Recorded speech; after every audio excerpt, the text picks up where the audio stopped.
Question number 12. What it has been given? The ratio of sum of m and n terms of an AP. AP एक ही है जिसके m और n terms का sum का ratio n square. So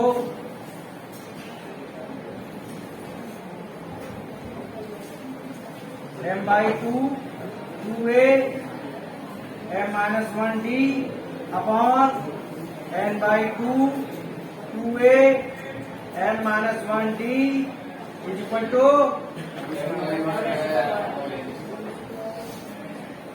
okay.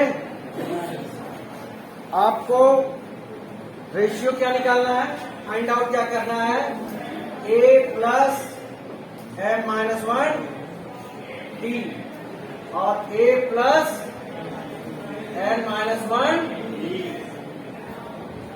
ये चीज find out, ये given है और ये चीज फाइंड आउट करनी है। ओके, प्रोसीड करते हैं। एक m से कैंसिल आउट हुआ है तो आपके पास क्या बचेगा, 2a m माइनस 1d, नीचे 2a n minus 1d is equal to m upon. अब आप ध्यान से देखिए, आप अगर इसे 2 से डिवाइड करते हैं, किससे 2 से डिवाइड कर लें या इसे 2 से मल्टीप्लाई कर लें, मैं यहाँ 2 से डिवाइड करूंगा तो क्या मिलेगा मुझे, a plus m minus 1 upon 2d upon a plus n minus 1 upon 2d equal to m upon n। अब आप कहोगे कि डिवाइड करने का आइडिया कहां से आया, हमें क्या निकालना है, a plus m minus 1d। अब आप ध्यान से देखिए, यहाँ जो m माइनस 1 अपॉन 2 आया है इसकी जगह क्या आना चाहिए, m माइनस 1। थोड़ी देर के लिए इस m को मैं कैपिटल M मान लेता हूँ। भाई इस कैपिटल M की जगह इसकी जगह क्या वैल्यू रखें जिससे कि हमें ये चीज मिल जाए, तो रफ में जाएंगे, कैपिटल M लिखा माइनस 1 अपॉन 2 इक्वल टू क्या आना चाहिए, m माइनस 1। कंपेरिजन कर रहे हो ना, a plus m minus 1d और यहाँ दिया m माइनस 1 अपॉन 2d, तो m माइनस 1 क्या आ जाएगा, 2m माइनस m क्या आएगा, 2m minus 2 plus capital M यही तो आया। यानी you have to replace this m by 2m minus 1 and this n by 2n minus. Replacement करेंगे। अब यहाँ फिर से कैलकुलेशन मत करने लग जाना, क्यों, क्योंकि आपने m माइनस 1 अपॉन 2 को m माइनस 1 सपोज किया है ना, यहाँ पर क्या आ जाएगा पूरा m minus 1 d upon a plus n minus 1 upon d। आप चाहें तो n की जगह ये वैल्यू रखोगे तो भी सॉल्व करोगे तो यही आएगा, लेकिन आपने इसी को तो m माइनस 1 सपोज किया है और यहाँ n की जगह क्या लिखना पड़ेगा, 2m माइनस, और n की जगह क्या लिखना पड़ेगा, 2n माइनस 1। यहाँ पर क्वेश्चन में कंफ्यूजन, एलिमेंट ऑफ कंफ्यूजन कहाँ पर आया है कि यहाँ पर भी m है और यहाँ पर भी m। कल मैंने एक बात और बताई थी आपको, ये तो हो गया इस तरीके से समझाने का तरीका। अब यहाँ पर देखिए 2 का अगर मैं मल्टीप्लाई कर देता हूं तो क्या मिलेगा मुझे, यही तो मिलेगा जो मुझे लाना, तो उसमें 2 का मल्टीप्लाई कर दिया और आप कह रहे थे सर ये वाली चीज इसके बराबर है, इसके, यही तो कहना चाह रहे हैं आप, ये वाली चीज किसके बराबर है, इसके। जरा दोनों को इक्वलाइज करते हैं,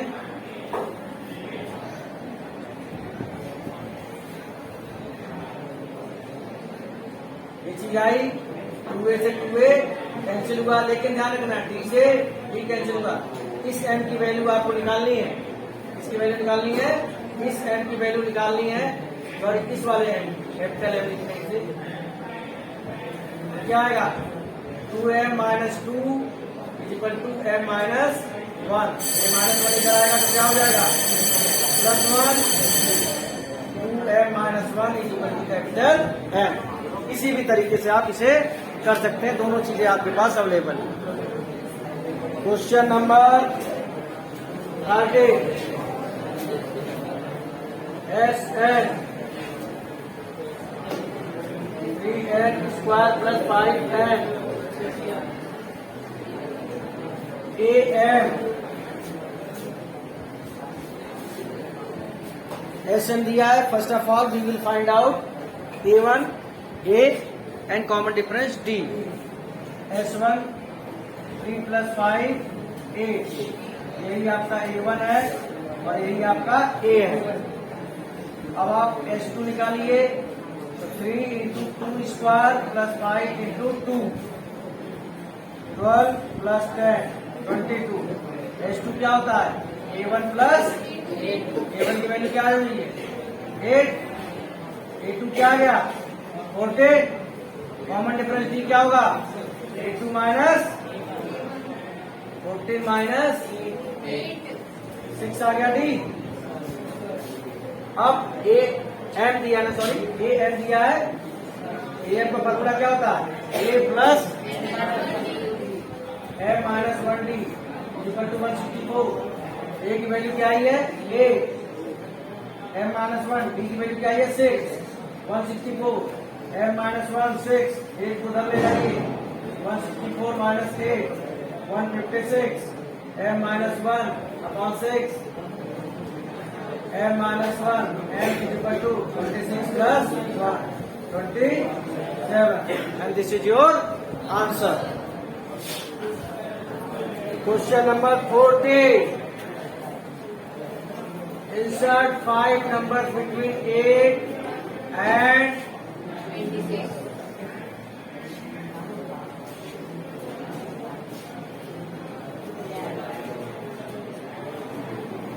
मैंने 8 and 26 के बीच 5 नंबर इंसर्ट कर दिए अपनी तरफ से, ABCDE,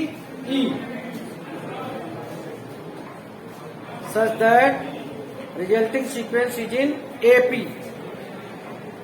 या फिर AP में है। 5 नंबर जो मैंने रखे हैं, इसको रखने के बाद ये क्या हो गया? AP में। AP में है बेटा, तो इसका फर्स्ट टर्म क्या है? 26 कौन सा टर्म है? 7th term. 26 is the 7th term. और ये क्या होता है? A + 16। सॉरी, अब यहां पर यही समझना है कि 26 7th टर्म आया कैसे। 2 टर्म पहले से थे, 5 आपने इंसर्ट किए, तो कितने टर्म हो गए?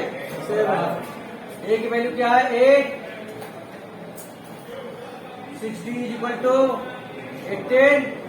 D = 3। A और D की वैल्यू पता है। What you have to find out? हाँ, अब A की वैल्यू पता करेंगे। A mean second term. तो सेकेंड टर्म कैसे पता करेंगे? A जो है सेकेंड टर्म है A + D। 8 + 3 11, और B जो है आपका 8 है, A + 2D। कर लेंगे?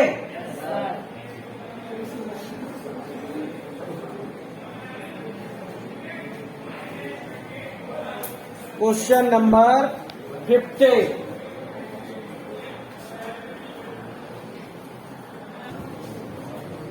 If AN + BN upon AN - 1 + BN - 1 is the AM between A and B, AM between A and B, A + B by 2, find the value of N।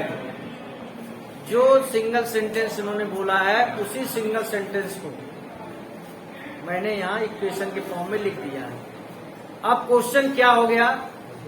If this equal to, find the value of N। AP नहीं रहा। जब मैंने इस तरीके से लिख दिया कि इफ इक्वेशन हो गया है, if this equal to this, then find the value of N। Cross multiplication कीजिए, प्रोसेसिंग कीजिए, आएगा। चलिए, 2AN + 2BN = A + B, AN - 1 + BN - 1। Okay, 2AN + 2BN, A का मल्टीप्लाई मैं दोनों टर्म में कर रहा हूँ। A का AN - 1 में करेंगे। अगर आपको कोई कंफ्यूजन हो रहा है तो मैं आपको क्लियर कर दूं। A.AN - 1 मल्टीप्लाई में पावर प्लस होते हैं, इसका पावर क्या है? 1। तो क्या बचेगा? A1 + N - 1 = AN। ओके, कोई डाउट तो नहीं है ना? ओके, A का इसमें करेंगे तो AN फिर ए का बी में करेंगे तो A B N minus one, B का इसमें करेंगे तो A N minus one B, और बी का फिर इसमें करेंगे तो यही वाली चीज लग जाएगी और क्या आ जाएगा बी एन। सपोज करो ए एन और बी एन उठा के आप इधर ले आए, सब्ट्रैक्ट हो जाएगा 2n में से, तो यहाँ क्या बचेगा केवल ए एन, और यहाँ क्या बचेगा केवल ये ए एन। जब आप उठा के इधर ले आओगे सब्ट्रैक्ट होगा कि नहीं, बी एन ट्रांसपोज हो गया। अब इधर क्या बचा A B N minus one plus A N minus one B, यहाँ ए पावर एन है, ए पावर आने वाले को इधर उठा के लाओ, यहाँ बी का पावर है A B N minus one minus B power N. अब आप देखिए A N power minus one का मतलब क्या होता है, यह मैं आपको बताता हूँ। A n into a power minus one, a n a power minus one क्या होता है 1/, लिख सकते हैं, वही लिखने जा रहा हूं मैं, A N upon A B, और यहाँ पर भी लिखने जा रहा हूँ A B N upon B minus B N. अब यहाँ आपको बड़े इजीली ए एन कॉमन आ रहा होगा, क्या बचेगा 1 माइनस बी अपॉन, और यहाँ बी एन कॉमन आएगा तो क्या आएगा a upon B minus, LCM लीजिए जल्दी जल्दी, a minus b upon a is equal to b n, a minus b upon b cancel out हो गया। यहाँ क्या आ जाएगा a N upon a is equal to b N upon b, जो कि क्या होता है a N minus one is equal to b N minus one. इसको तो आप ऐसे भी लिख सकते हो 1, इसको आप ऐसे भी लिख सकते हो whole power N minus one is equal to 1। यहाँ बेस में क्या है ए अपॉन बी, यहाँ क्या लिख सकते हो a upon b power 0, base same है, पावर इक्वलाइज कर लीजिए, and the value of n is got it. Between 1 and 31, 1 और 31 के बीच m नंबर्स रखे जाते हैं। मैं कहूँ 131 के बीच 5 नंबर रखे जाते हैं, तो कुल कितने नंबर हो जाएंगे, यहाँ m रखे गए हैं तो टोटल नंबर ऑफ टर्म्स कितने हो जाएंगे, very good, total number of terms इस एपी में हो गए m प्लस 2। ओके, अब जो m टर्म रखे गए हैं 1 और 31 को छोड़ के, जो m टर्म रखे गए हैं यानी 10 टर्म रखे गए हैं, मान लो 1 और 31 को छोड़कर जो रखे गए हैं 10 टर्म, उसके 7 उसका 7वां टर्म, जैसे कि मैं आपको बताऊं कि इसके बीच हम रख रहे हैं suppose 4 term A B C D, जो इसने 4 रखा है, इसका जो दूसरा टर्म है पूरे एपी का कौन सा टर्म हो जाएगा, थर्ड टर्म हो जाएगा, क्योंकि फर्स्ट टर्म 1 इन्वॉल्व हो गया इसके साथ, राइट। यहाँ पे ये कह रहा है कि जो m टर्म्स रखे गए हैं उनके 7 और m-1 टर्म का रेशियो क्या है 5 रेशियो, वो जो m रखा है उसकी बात कर रहा है। अब जो नया सीरीज बन के तैयार हो गया तो 7 टर्म कौन सा टर्म हो जाएगा, 8 टर्म, तो a 8 अपॉन a m-1 का रहा है, एक ऐड कर दीजिए, क्या आ जाएगा m। अब क्यों एक ऐड कर रहे हैं उसको आप समझ रहे होंगे, क्योंकि 1 भी इन्वॉल्व हो गया है, 1 क्या हो गया है, इन्वॉल्व हो गया है। अब इधर m टर्म्स है is equal to what 5 upon a plus 70, ध्यान से देखिए a प्लस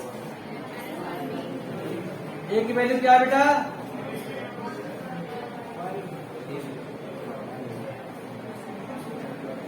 पहली बात तो ये, दूसरी बात 31 कौन सा टर्म होगा इस एपी का, 31 कौन सा टर्म होगा,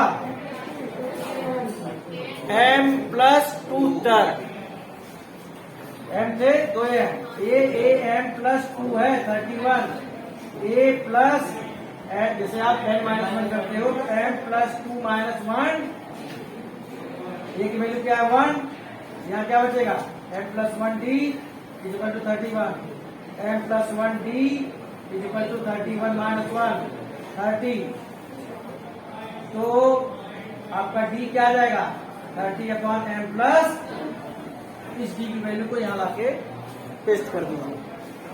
1 plus 7 into 30 upon m plus 1। यहाँ पर 1 प्लस m माइनस 1 और d की जगह 30 upon m plus 1 equal to 5/9। LCM लीजिए आप। यहाँ पे m plus 1 plus 210 upon m plus 1। नीचे आइए, m plus 1 plus 30 m minus 30 equal to 5/9। और इसके भी नीचे क्या आएगा, m प्लस 1। ये कैंसिल आउट हो जाएगा। ऊपर क्या आएगा, m प्लस 211, नीचे 31 m माइनस 29। ये तो आएगा। क्रॉस मल्टीप्लाई कीजिए।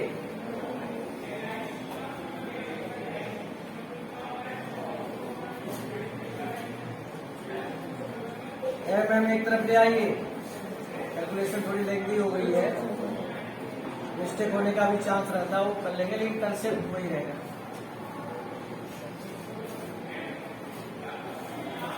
कितना बचेगा यहाँ,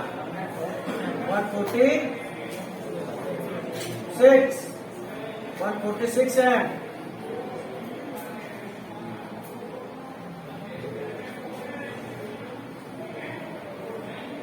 73 से डिवाइड करते हैं।